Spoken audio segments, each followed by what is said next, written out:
subscribe, like, and share. Terima kasih. Assalamualaikum warahmatullahi wabarakatuh. Waalaikumsalam warahmatullahi wabarakatuh. Bismillahirrahmanirrahim. Alhamdulillahi rabbil alamin. Wal 'aqibatu lil muttaqin. ولا عدوان إلا على الظالمين والصلاة والسلام على أشرف الأنبياء والمرسلين سيدنا ومولانا محمد وعلى آله وأصحابه المجاهدين الطاهرين أما بعد. Saudara-saudara kaum muslimin rahimakumullah, setiap kita muslim di dalam kehidupan ini selalu ingin dicintai oleh Allah Subhanahu wa ta'ala, dan tidak seorang pun di antara kita yang hidup ingin dimurkai oleh Allah Subhanahu wa ta'ala. Jangankan lagi dimurkai Allah, dimarahi tetangga saja kita kadang-kadang sudah merasa tidak enak. Padahal bagaimanapun, kalau sekadar dimarahi tetangga, kita masih bisa menghindar, pergi atau pindah ke tempat lain. Tahun depan kita kembali lagi, barangkali sudah bisa berdamai. Tapi jikalau Allah yang murka kepada kita, padahal alam ini adalah miliknya belaka, rasanya kemana lagi langit tempat kita bernaung, dan kemana lagi bumi tempat kita berpijak. Setiap orang ingin dicintai Allah, tapi tidak setiap orang mau melakukan perbuatan-perbuatan yang kalau dikerjakannya Allah akan cinta kepadanya. Dan setiap orang tidak ingin dimurkai Allah, tapi orang kadang-kadang tanpa sadar melakukan perbuatan-perbuatan yang justru dimurkai oleh Allah Subhanahu wa ta'ala. Pada pertemuan kali ini, ingin saya sampaikan kepada hadirin satu hadis qudsi, di mana Allah Subhanahu wa ta'ala berfirman melalui lisan Nabi besar Muhammad sallallahu alaihi wasallam, أحب ثلاثا وحبي لثلاث أشد. Aku cinta, kata Allah, kepada 3 macam golongan manusia, tapi aku lebih cinta lagi kepada yang 3 macam lagi. Jadi ada yang sekedar dicintai Allah, ada yang lebih lagi dicintai oleh Allah Subhanahu wa ta'ala. Siapa mereka? Mari kita ikuti satu persatu isi daripada hadis qudsi ini. Yang pertama, uhibbu ahlas safa. Aku cinta, kata Allah, kepada orang-orang yang pemurah. Aku cinta kepada orang-orang yang ringan tangan, mempunyai kepekaan sosial yang tinggi, gemar menolong orang yang memang memerlukan pertolongan. Aku cinta kepada orang-orang yang semacam itu. Saudara-saudara kaum muslimin rahimakumullah, di zaman sekarang ini, seiring dengan makin tajamnya persaingan hidup, makin tingginya tensi ekonomi, antara tenaga kerja yang masuk pasaran dengan lapangan kerja yang tersedia jauh dari memadai, gaya hidup orang semakin konsumtif, semakin individualis. Timbullah sikap hidup elu-elu, gua-gua. Kepekaan sosial mulai lentur dan luntur, tapi tidak terwujud di dalam kehidupan sehari-hari. Padahal agama mengajarkan Allah cinta kepada orang-orang yang bermurah tangan, gemar melakukan pertolongan, peka melihat penderitaan dan kesulitan orang lain. Adalah Allah melebihkan rezeki sebagian kita dari yang lain. Dimaksudkan untuk saling tolong-menolong, bahu-membahu dan bantu-membantu. Sehingga dengan demikian, apa yang disabdakan Nabi dalam hadis, Ar-Rahimuna yarhamuhumur Rahman, irhamu ahlal ardi yarhamkum man fis sama.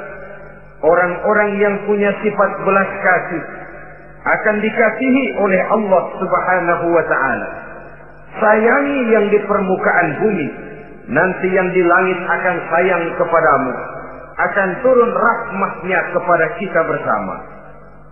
Alangkah nikmatnya kehidupan ini, jikalau yang berkuasa menyayangi yang lemah lalu melindunginya, jikalau yang alim menyayangi yang awam lalu membimbingnya, jikalau yang kaya menyayangi yang miskin lalu mengulurkan tangan memberikan bantuannya, akan terciptalah rahmat dalam kehidupan. Tapi jikalau sebaliknya, yang berkuasa malah menindas dan menekan yang lemah, yang alim malah membodoh-bodohi yang memang sudah bodoh, sementara yang kaya menyantap yang miskin, akan terjadilah bala dan bencana dalam kehidupan. Bukan lagi rahmat yang turun, melainkan azab akan menimpa kita secara keseluruhan. Begitulah terdapat tirai halus yang memisahkan kita dari konsep ajaran agama kita yang luhur. Agama mengajarkan yadul ulya khairun min yadi sufla, bahwa tangan di atas lebih baik daripada tangan yang di bawah. Orang yang memberi lebih baik daripada orang yang menerima. Tapi yang kita praktekkan, kita selalu berada pada posisi tangan di bawah, menjadi umat yang manja, yang lemah, padahal bukan tidak punya potensi, tapi mungkin karena kita tidak pandai menginventarisir potensi. Kadang-kadang ada panitia pembangunan masjid, membangun masjid, meletakkan batu pertama sekaligus jadi batu terakhir. Setelah itu la yamutu wa la yahya, hidup tidak kelihatan geraknya, mati pun tidak ketahuan kuburannya. Masjid impoten, pesantren terbengkalai, majelis taklim terlunta-lunta, rumah sakit Islam tak kunjung selesai. Tidak adakah orang Islam yang kaya? Banyak. Tidak adakah orang Islam yang punya posisi kunci, posisi basah, posisi menentukan?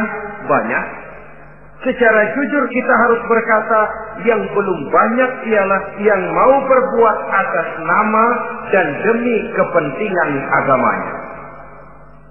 Kita juga bukan tidak punya potensi. Kita tidak pandai menginventarisir potensi untuk kepentingan dan kemaslahatan kita bersama. Saudara-saudara kaum muslimin rahimakumullah. Dengan demikian, kita bisa lihat dalam kehidupan sehari-hari di masjid misalnya. Itu kalau hari Jumat kadang-kadang kita sengaja mau berangkat sholat Jumat tidak bawa uang. Maka yang paling lancar di masjid, kotak. Saudara boleh lihat kotak itu. Dari sudut ke sudut hampir tidak pernah macet. Lancar betul jalannya. Sekali macet, kotak. 50. 100. Wajar kalau masjid-masjid kita lalu impoten. Bagaimana akan mengadakan kegiatan kalau tidak ada dana? Oleh karena itu pada kesempatan ini saya ingin mengetik, berbahagialah kita jikalau oleh Allah Subhanahu wa ta'ala diberikan kepercayaan berupa titipan, wa mal malu wal banuna illa wadai'. Harta dan anak-anak tidak lain satu titipan dari Allah Subhanahu wa ta'ala. Dan pada satu saat titipan itu akan diambil oleh yang empunya. Allah cinta kepada orang-orang yang pemurah. Allah akan memberikan balasan yang berlipat ganda. Kalau saudara bersedekah kepada anak yatim, bukan si yatim itu yang akan membalasnya. Kalau saudara membantu pembangunan masjid, bukan panitia masjid yang akan memberikan ganjarannya. Kalau saudara membangun pondok pesantren, bukan kiai yang punya pesantren yang akan memberikan balasannya. Allah Subhanahu wa ta'ala melalui jalan yang tidak kita sangka-sangka, melalui jalan yang dalam istilah Quran disebut min haitsu la yahtasib, melalui jalan yang tidak pernah kita hitung, kita sangka sama sekali, jalan gaib yang hanya Allah saja yang maha tahu. Sebaliknya, wa hubbi lil faqir as-sakhi asad, kata Allah, aku cinta kepada orang-orang yang pemurah, tapi aku lebih cinta lagi kepada orang-orang miskin yang pemurah. Orang kaya pemurah, Allah cinta. Orang miskin pemurah, Allah lebih cinta. Kenapa? Kalau orang kaya sedekah 5.000 rupiah misalnya, orang miskin pun sedekah 5.000 rupiah, sama jumlahnya, sama ikhlasnya, sama halalnya, tapi besarnya pahala lebih besar sedekah si miskin yang 5.000 rupiah itu ketimbang si kaya yang juga 5.000 rupiah. Kenapa maka demikian? Oh, buat orang kaya uang 5.000 apalah artinya. Tapi buat si miskin, untuk jumlah 5.000 itu dia harus peras keringat, banting tulang, pergi pagi, pulang sore, kaki jadi kepala, kepala jadi kaki. Tapi kok dia berani bersedekah sejumlah sedekahnya orang kaya. Ini yang dinilai oleh Allah Subhanahu wa ta'ala. Saudara-saudara kaum muslimin rahimakumullah, sifat inilah yang dahulu dicontohkan oleh baginda Rasul. Bahkan apa yang beliau sedekahkan kepada orang lain biasanya adalah sesuatu yang lebih baik dari apa yang beliau pakai sendiri. Watak ini yang diikuti oleh generasi sahabat. Kita ambil contoh ketika terjadi perang Tabuk misalnya. Datanglah Sayyidina Abu Bakar Siddiq, membawa seluruh harta bendanya disumbangkan di jalan Allah. Melihat ini Nabi bertanya, "Hal tarakta li ahlika syai'an ya Abu Bakar?" Wahai Abu Bakar, begini banyak harta yang kau infakkan fi sabilillah ini, apakah buat keluargamu sudah kau tinggalkan? Sayyidina Abu Bakar dengan tegas menjawab, "Taraktu lahumullaha wa rasulahu."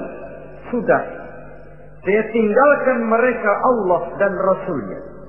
Saya tinggalkan mereka keyakinan, akidah, iman, bahwa kalau kami menolong Allah, menolong agama, Allah akan menolong kami.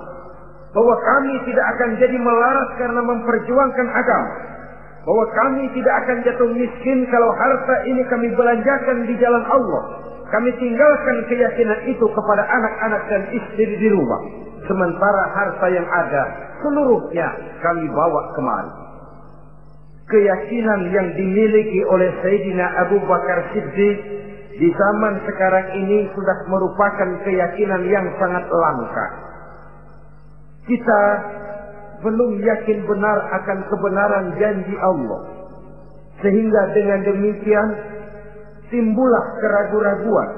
Apa iya kalau saya belanjakan uang ini di jalan Allah akan ada balasannya? Apa iya kalau uang ini saya gunakan untuk melaksanakan ibadah akan datang balasannya? Padahal dalam hadis qudsi Allah menjanjikan, "Ana inda zanni 'abdi bi." Aku ini, kata Allah, bagaimana menurut persangkaan hambaku saja kepadaku.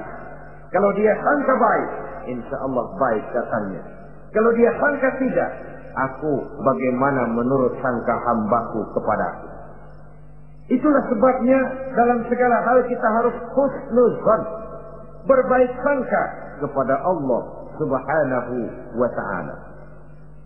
Saudara-saudara kaum muslimin rahimakumullah, inilah golongan pertama kekasih Allah, orang-orang yang dicintai Allah, orang-orang yang pemurah, yang sadar bahwa harta hanya sekadar titipan dari Allah Subhanahu wa ta'ala.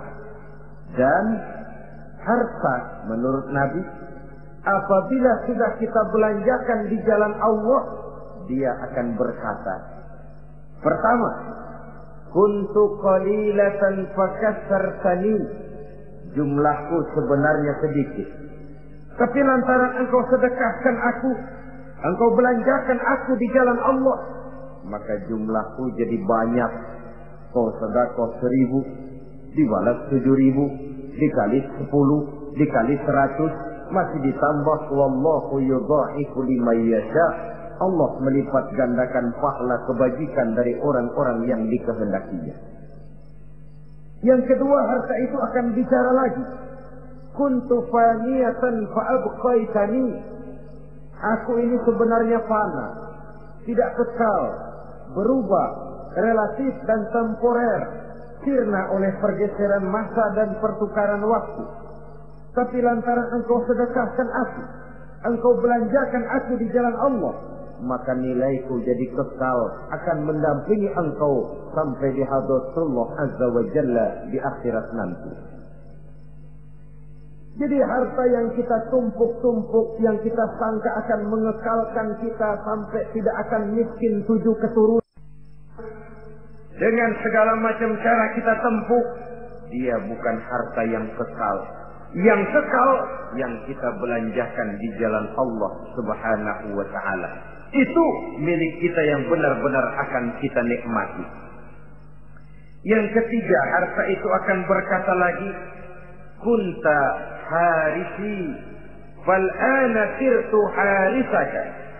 Dahulu kamulah yang menjaga saya, tapi sekarang setelah saya sedekahkan, setelah engkau sedekahkan aku, setelah engkau belanjakan aku di jalan Allah, bukan engkau lagi yang jaga aku, kata si harta, akulah yang akan menjagamu.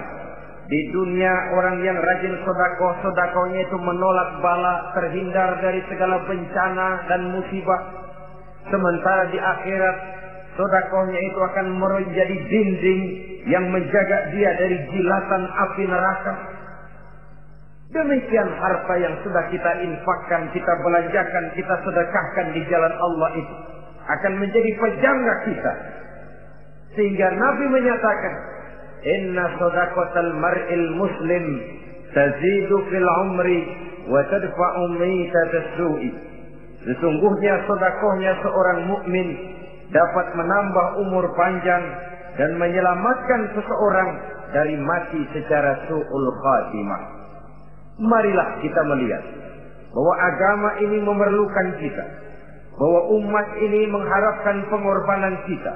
Dengan segala kemampuan yang ada pada diri kita, mari kita menyadari bahwa harta kita yang benar-benar milik kita, sesungguhnya yang sudah kita belanjakan di jalan Allah Subhanahu wa ta'ala. Saudara-saudara kaum muslimin rahimakumullah, inilah golongan pertama. Golongan yang kedua yang dicintai oleh Allah Subhanahu wa ta'ala, uhibbul mutawadhi'in. Aku cinta, kata Allah, kepada orang-orang yang rendah hati, orang-orang yang membawa ilmu padi, makin berisi makin merunduk, makin di puncak makin sadar akan kelemahan dan keterbatasannya. Aku cinta kepada orang-orang yang rendah hati. Adalah satu sifat dari Rasulullah sallallahu alaihi wasallam yang diriwayatkan oleh Imam Abu Ja'far Al-Barzanji misalnya dalam rawi Barzanjinya, wa kana sallallahu alaihi wasallam syadidal haya'i wat tawadhu. Adalah Rasulullah sallallahu alaihi wasallam seorang yang sangat pemalu dan sangat rendah hati. Tawadhu, tidak melonjak menjadi angkuh dan sombong. Walaupun beliau adalah asraful anbiya wal mursalin, Nabi dan Rasul termulia, Imamul Muttaqin, imamnya orang-orang yang bertakwa, rahmatan lil alamin, diutus sebagai rahmah bagi seluruh alam, tapi tawaduknya demikian luar biasa. Ketika beliau terusir dari Makkah, kita bisa membayangkan meninggalkan kampung halaman, meninggalkan keluarga yang berbeda akidah, hijrah ke Madinah. Tapi pada lain kesempatan, ketika beliau dengan bala tentaranya masuk ke kota Mekah, dan orang-orang kafir Quraisy yang kita kenal dalam peristiwa Fathu Makkah itu gentar hati mereka, sembunyi di dalam rumahnya masing-masing. Mereka masih ingat beberapa tahun yang silam, dikala Nabi Muhammad dan para sahabatnya dikejar-kejar, terusir dari Mekah hijrah ke Madinah. Sekarang Rasul kembali ke Mekah dengan segala keperkasaan bala tentaranya. Mereka berpikir, andai kata Muhammad mau saja membalas dendam, habis kita ini, habis, tidak akan tersisa.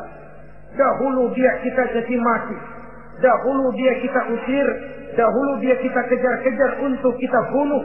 Sekarang kita tidak berdaya. Muhammad dengan perkasa, dengan bala tentaranya yang gagah sekarang masuk ke kota Mekah. Apa yang harus kita lakukan? Mereka menunggu dan menunggu. Dan Nabi dengan gagah masuk ke kota Mekah bersama bala tentaranya. Apa ucapan yang pertama beliau lontarkan? Pembalasan dendam? Tidak. Mencari orang-orang yang dulu mengejar, memusuhi, mengancam akan membunuhnya? Tidak. Beliau tidak teriak-teriak, mana itu Abu Jahal, mana itu Abu Lahab, mana itu Abu Sufyan, mana itu dulu orang-orang yang memusuhi saya dan sahabat saya, ayo keluar kalau berani, ha? Tidak. Pidato ucapan pertama yang keluar dari bibir yang mulia itu sungguh di luar perkiraan kufar Quraisy. Apa jawab Nabi? Pidato Nabi, al-yauma yaumul marhamah. Tuan-tuan para Quraisy, tidak usah khawatir. Hari ini adalah hari yang penuh kasih sayang. Saya masuk ke kota Makkah semata-mata untuk menunaikan ibadah. Tidak akan ada balas dendam. Tidak akan ada pertumpahan darah. Siapa yang masuk ke Masjidil Haram dia aman. Siapa yang masuk ke Masjidil Haram dia tenang, tidak akan diganggu barang sedikit pun. Bersih hatinya dari balas dendam. Tidak ada watak untuk menunjukkan kepongahan pada beliau berada di puncak kejayaan. Tidak. Ini yang disebut sadidul haya wa tawadhu. Sangat rendah hati. Tidak melonjak menjadi angkuh dan sombong lantaran keberhasilan yang pernah dicapainya. Uhibbul mutawadhi'in. Aku cinta kepada orang-orang yang rendah hati. Makin berkuasa, makin rendah hati. Makin berilmu, makin rendah hati. Makin kaya, makin tawadhu. Wa hubbi lil ghaniyil mutawadhi asad. Tetapi kata Allah, aku lebih cinta lagi kepada orang-orang kaya yang rendah hati. Orang miskin tidak sombong, Allah cinta. Orang kaya tidak sombong, Allah lebih cinta. Sebabnya apa? Rasa-rasanya kalau ada orang miskin tidak sombong, memang sudah harusnya. Tapi kalau ada orang kaya, apa saja dia punya. Kebunnya ada di mana-mana, kendaraannya sejumlah keluarganya, uangnya, depositonya ada di berbagai bank, pabriknya banyak. Apa saja dia punya, tapi tidak sombong, tawadhu. Ini yang lebih dicintai oleh Allah Subhanahu wa ta'ala. Saudara-saudara kaum muslimin rahimakumullah. Oleh karenanya, hadis qudsi ini menanamkan kesadaran kepada kita bersama bahwa yang pantas untuk sombong hakikatnya cuma Allah saja. Itu sebabnya salah satu Asmaul Husna Allah disebut Al-Mutakabbir. Kalau Allah sombong, wajar, karena memang tidak ada Tuhan lain selain Allah. Alam dan seluruh isinya adalah miliknya belaka. Tidak ada satupun yang bisa mengklaim. Al-Mutakabbir huwallah. Yang pantas sombong hanya Allah Subhanahu wa ta'ala. Saudara-saudara kaum muslimin rahimakumullah. Yang ketiga, orang yang dicintai oleh Allah Subhanahu wa ta'ala, uhibbut taibin. Aku cinta kepada orang-orang yang bertaubat. Kepada orang-orang yang apabila berbuat kesalahan, dia segera sadar. Dijadikannya kesalahan itu sebagai satu pelajaran untuk tidak diulanginya lagi pada masa yang akan datang. Adalah lebih baik kita mulai dari kertas yang kelabu, hitam sekalipun, kalau akhirnya akan menjadi lembaran-lembaran yang putih, ketimbang kita mulai dengan lembaran yang putih, kalau akan ditutup dengan lembaran-lembaran hitam noda yang tidak berhapus. Allah Subhanahu wa ta'ala Maha Pengampun, Pengasih dan Penyayang. Ia akan memaafkan segala perbuatan yang bersifat salah dari hamba-hambanya, asalkan tidak diulanginya lagi. Manusialah yang sering kejam, membiarkan dirinya larut dan hanyut diseret arus dosa. Ia sadar itu satu kesalahan, tapi tidak berupaya untuk menyelamatkan dirinya sendiri. Apakah itu berupa yang namanya judi, minuman keras, menipu orang lain, durhaka kepada kedua orang tua, jahat kepada tetangga, suka memfitnah orang lain. Dibiarkan dirinya hanyut di dalam lembah dosa tanpa upaya penyelamatan sama sekali. Atau kadang-kadang mengulur waktu. Nanti saja sudah tua-tuaan taubatnya. Padahal waktu tidak pernah main-main. Uhibbut taibin. Aku cinta kepada orang-orang yang mau bertaubat. Wa hubbi lisabit taib asad. Tapi aku lebih cinta lagi kepada orang-orang muda yang mau bertaubat. Apabila orang tua bertaubat, Allah cinta. Anak muda bertaubat, Allah lebih cinta. Dalam usia mudanya, di mana darah masih mengalir dengan panas, sejuta khayal dan keinginan masih bersemi di dalam benaknya, dia sanggup blokir semua itu, disalurkannya di jalan Allah. Allah cinta sekali kepada orang-orang semacam itu.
Saudara-saudara kaum muslimin rahimakumullah. Kalau tadi sudah saya jelaskan 3 golongan orang-orang yang dicintai Allah, yakni para kekasih Allah. Orang-orang yang pemurah, gemar memberikan pertolongan. Kemudian yang kedua, orang-orang yang rendah hati. Dan yang ketiga adalah orang-orang yang suka bertaubat. Maka kemudian hadis qudsi ini dilanjutkan oleh Allah Subhanahu wa ta'ala dengan menjelaskan lawanan dari 3 golongan tadi. Kalau 3 golongan tadi adalah orang-orang yang dicintai Allah, maka 3 golongan yang berikutnya adalah mereka yang dibenci, dimurkai oleh Allah Subhanahu wa ta'ala. Siapa mereka? Jumlahnya juga 3, lawanan dari yang 3 tadi pertama.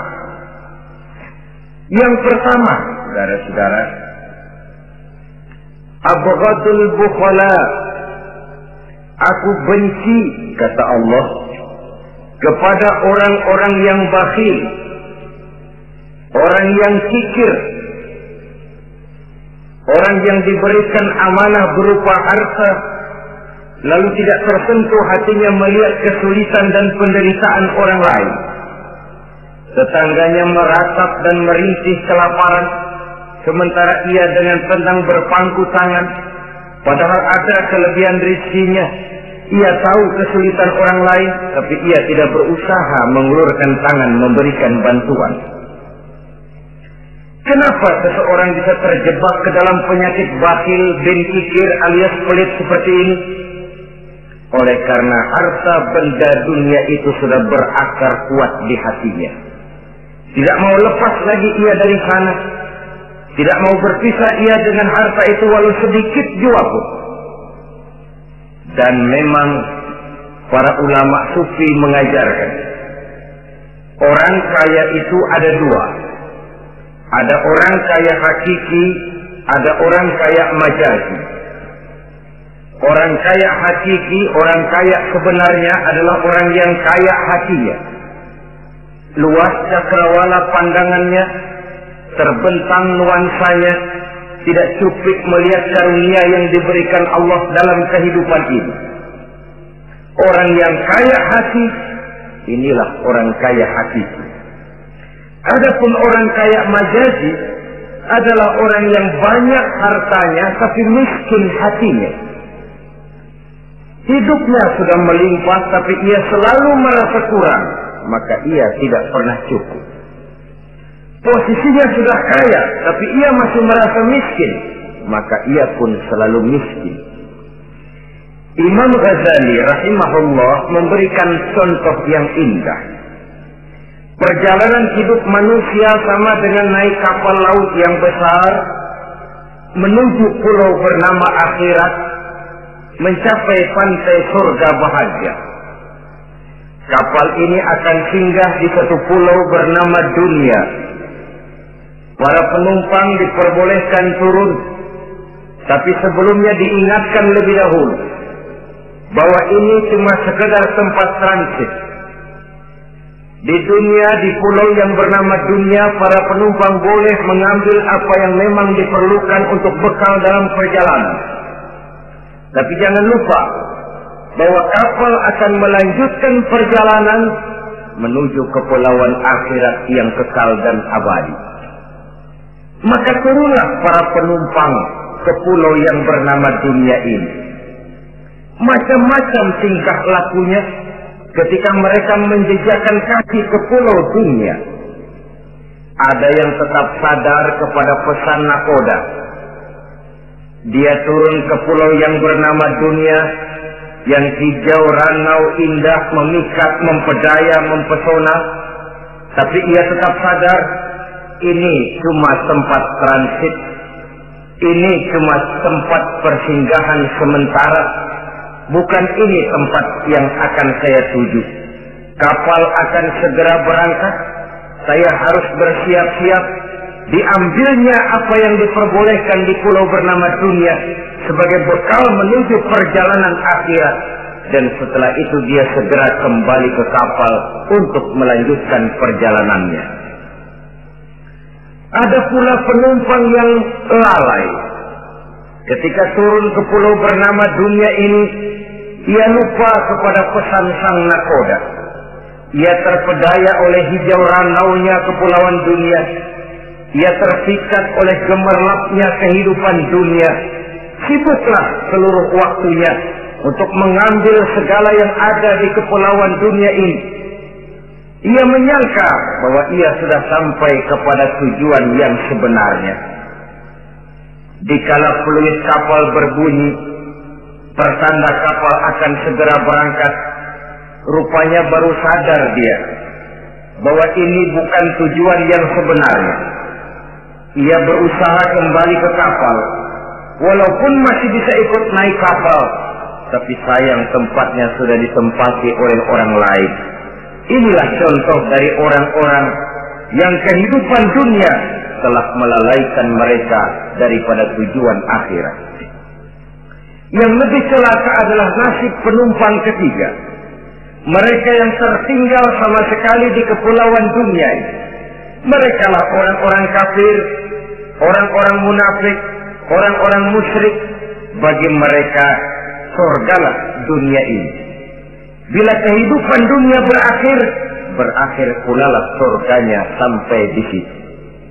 Ia menyangka sudah sampai kepada terminal akhir, padahal cuma sekedar halte, tempat di mana kapal singgah sebentar saja untuk melanjutkan perjalanan menuju kepulauan akhirat yang kekal dan abadi. Saudara-saudara kaum muslimin rahimakumullah, orang-orang yang sadar bahwa dunia cuma sekedar satu tempat transit, maka kesadaran itu menggugah dia kepada keyakinan terhadap kalimat inna lillah wa inna ilaihi raji'un. Segalanya datang dari Allah, segalanya akan kembali kepada Allah.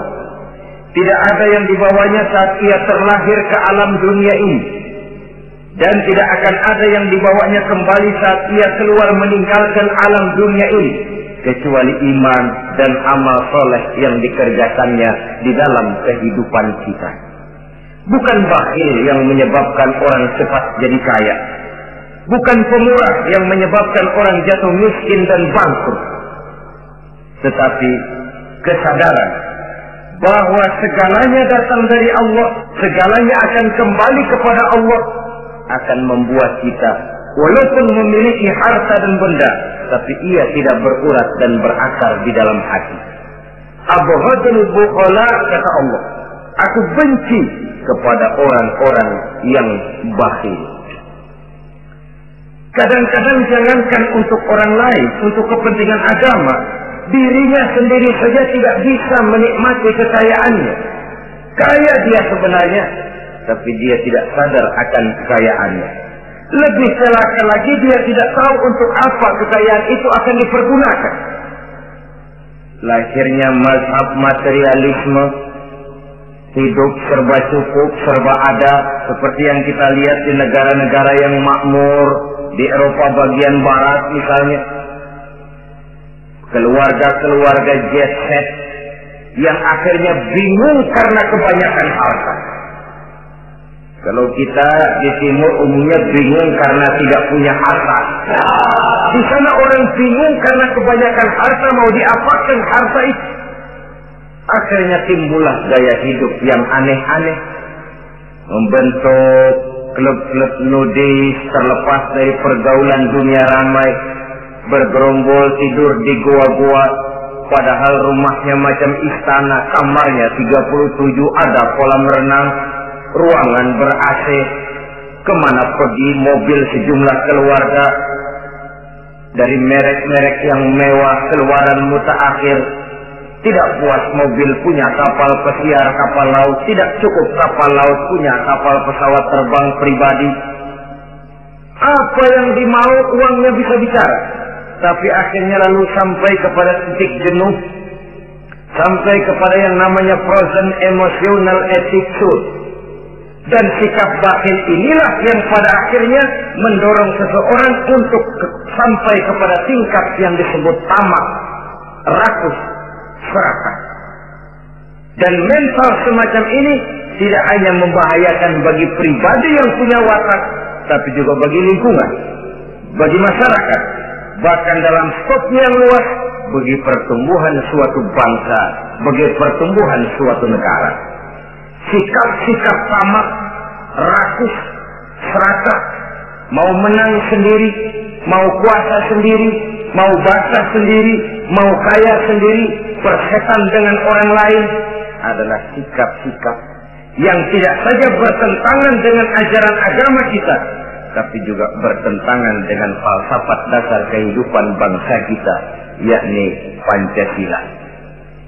Saudara-saudara kaum muslimin rahimakumullah, lawanannya kemudian Allah menyatakan, wa bughdi lil ghaniyil bakhil asad, aku benci kepada orang yang bakhil, tapi aku lebih benci lagi kepada orang-orang kaya yang bakhil.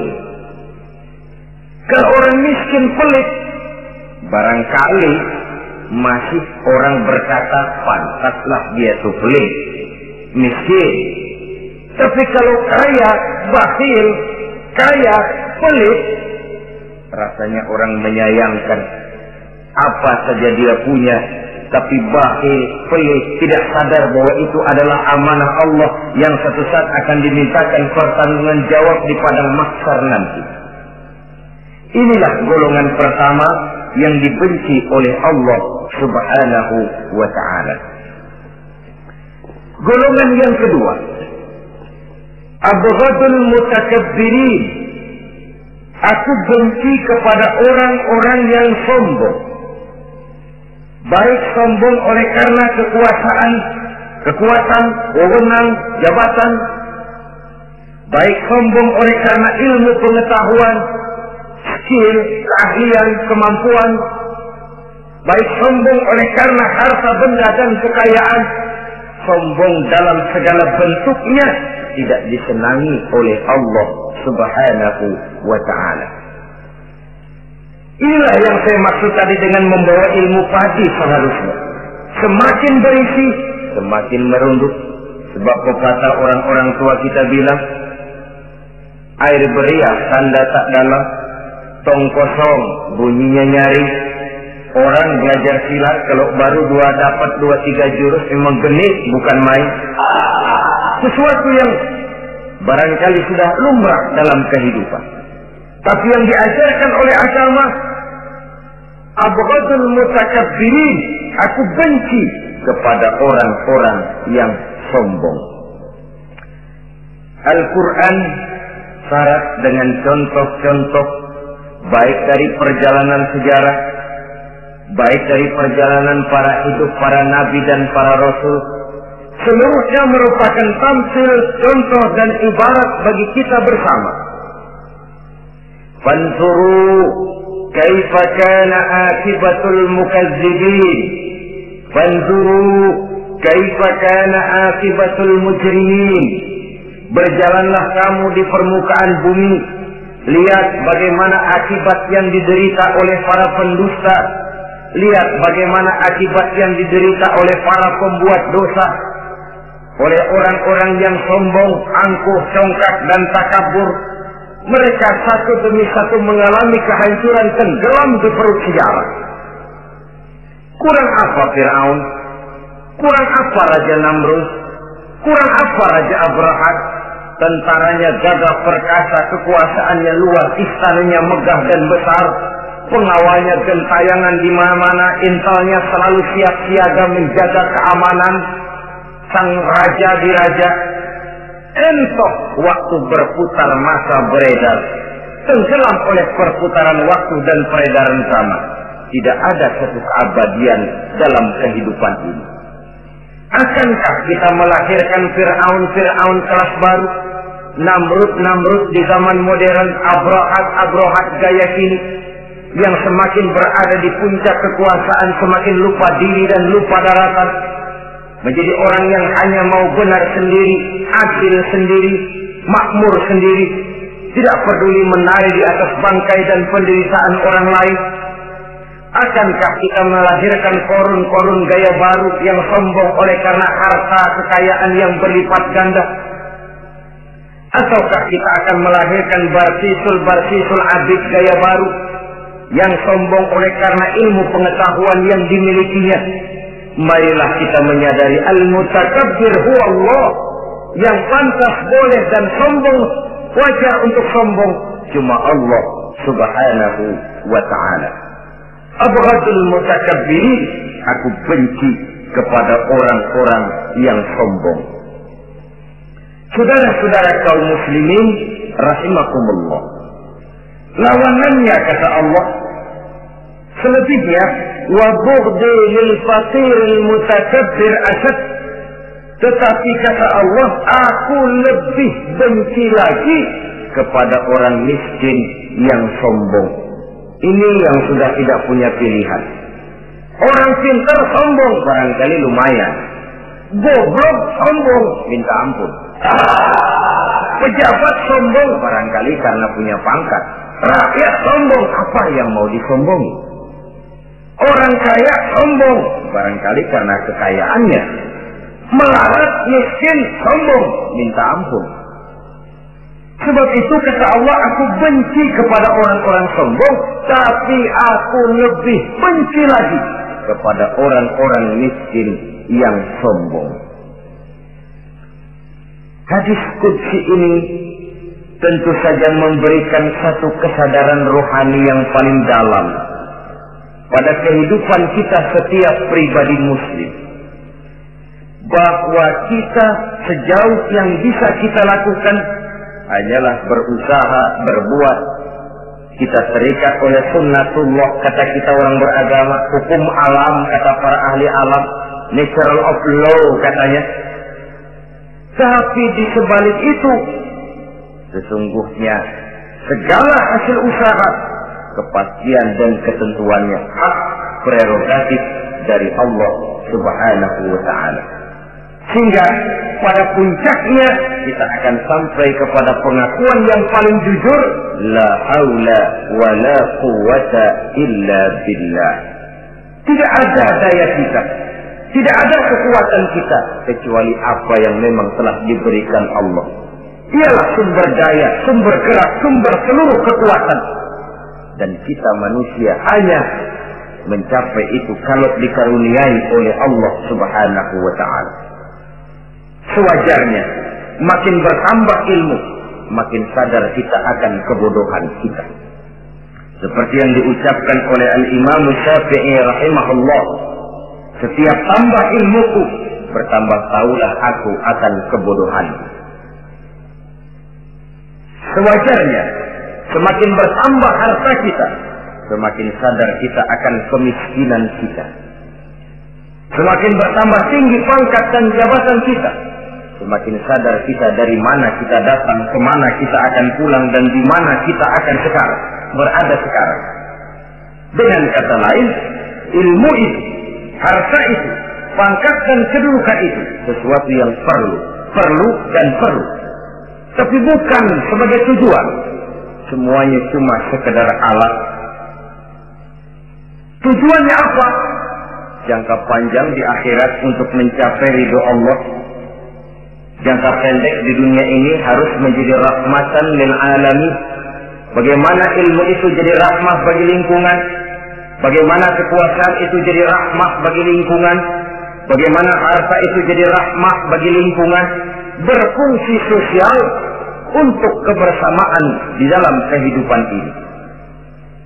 Saudara-saudara kaum muslimin rahimakumullah, inilah golongan kedua yang dimurkai oleh Allah subhanahu wa ta'ala. Golongan yang ketiga, abghadul fasad, aku benci kata Allah kepada orang-orang yang berhati keras, berhati batu, tidak mempan nasihat, baik nasihat itu datang dari Allah, baik nasihat itu datang dari orang lain, baik nasihat itu datang dari dalam dirinya sendiri atau bernasihat yang dipandangnya, yang dilihatnya dalam segala gerak kehidupan. Satu hari bahkan beberapa sahabat pernah menghadap Rasulullah Sallallahu Alaihi Wasallam. Ya Rasul, jikalau sekarang ini kami nyaris tidak punya problem, artinya semua problem kami tuntas, sedikit kami bingung, Tuanlah tempat kami bertanya.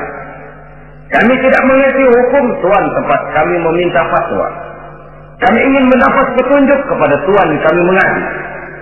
Tapi nanti kalau suatu saat Tuan telah berangkat meninggalkan kami ya Rasulullah, menghadap Allah Subhanahu wa Ta'ala, tinggallah kami hidup tanpa bimbingan Tuan, kemana lagi kami harus minta nasihat? Baginda Rasul senyum, kemudian beliau menjawab, taraktu lakum nasihatain. Kamu tidak usah khawatir. Kalaupun pada satu saat nanti aku berangkat meninggalkan kamu semua, kembali menghadap Allah Subhanahu wa Ta'ala, kamu tidak perlu bingung. Tempat kamu minta nasihat ada, tempat kamu bertanya ada, tempat kamu minta fatwa dan kepastian hukum ada. Taraktu lakum nasihatain. Aku tinggalkan untukmu dua macam nasihat. Pertama, yang aku tinggalkan kepadamu itu nasihat yang pandai bicara. Yang kedua, yang aku tinggalkan kepadamu itu nasihat yang diam saja. Sahabat lalu bertanya, kalau nasihat yang bisa bicara itu apa ya Rasul? Beliau menjawab, Al-Quranul Karim. 6.666 ayat, 30 juz, 114 surah, seluruhnya nasihat bagi umat Islam. Apapun yang akan kau kerjakan, kemanapun kau akan pergi, bertanyalah kepada Al-Quran, minta nasihatnya. Bertanya langsung? Tentu tidak. Bertanya kepada Al-Quran artinya fas'alu ahla dzikri in kuntum la ta'lamun. Jikalau kamu memang tidak mengerti, bertanyalah kepada yang mengerti. Yang mengerti Al-Quran tentu tidak lain para ulama, para kiai, para asatidz, guru-guru yang mengaku kita di majelis taklim. Nasihat yang pandai bicara, Al-Quranul Karim. Kemanapun saja kaki akan kita langkahkan, ke arah manapun bumi yang akan kita tuju, mintalah lebih dahulu nasihat Al-Quranul Karim. Usaha apapun yang akan kita lakukan, mintalah nasihat kepadanya. Itu nasihat yang pandai bicara. Lalu sahabat bertanya lagi, kalau nasihat yang diam saja itu apa ya Rasul? Beliau menjawab, nasihat yang diam saja itu maut. Diam saja dia, tidak bicara, tapi pasti datangnya. Dan itu jadi nasihat. Kalau sekarang kau menyolatkan orang lain, apa tidak mungkin besok kau disolatkan orang? Kalau hari ini kau antar jenazah temanmu ke liang lahat, entah tahun depan, bulan depan, minggu depan, entah 5-10 tahun yang akan datang, bukankah kau yang akan diantar ke liang lahat?